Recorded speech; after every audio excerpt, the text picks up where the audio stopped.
बुरी संगत उस कोयले के समान होती है जो गर्म होने पर हाथों को जला देता है और ठंडा होने पर हाथों को काला कर देता है। मैं हूं विनी आपके साथ और चलो आज कुछ अच्छा सुनते हैं। सुनाती हूँ कहानी एक राजा जी और दो तोतों की। राजा जी शिकार करते हुए जंगल में पहुंचे थे। शिकार करते करते एक शिकार के पीछे भागते भागते अचानक से अपने साथियों से अलग हो गए थे। उन्होंने देखा आसपास कोई नहीं है तो सोचा कि एक पेड़ के नीचे बैठकर अपने साथियों का इंतजार कर लेता हूँ, वो शायद यहीं आएंगे। राजा जी पेड़ के नीचे बैठे। उसी पेड़ के ऊपर एक तोता था। जोर जोर से तोता चिल्लाने लगा, आ जाओ, राजा आया है। राजा के पास बहुत माल है, लूट लो राजा को। बड़ी हैरानी हुई राजा जी को कि एक तोता एक पक्षी कैसी बातें कर रहा है। और उस तोते की बात सुनकर अचानक से बहुत सारे डाकू सामने आ गए। डाकुओं को सामने देख राजा जी ने भागना शुरू किया। राजा जी आगे, डाकू पीछे। भागते भागते भागते एक और छुपने की छोटी सी जगह पाई। वो भी एक पेड़ ही था। पेड़ के पीछे राजा जी छुपे।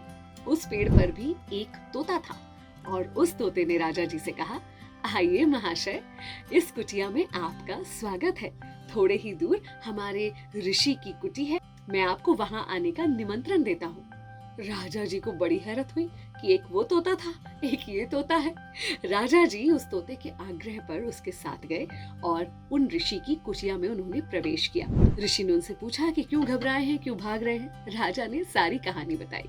उन्होंने कहा, अब आप चिंता मत कीजिए, यहाँ आप सुरक्षित हैं, विश्राम कीजिए, थोड़ा पानी वानी पी लीजिए।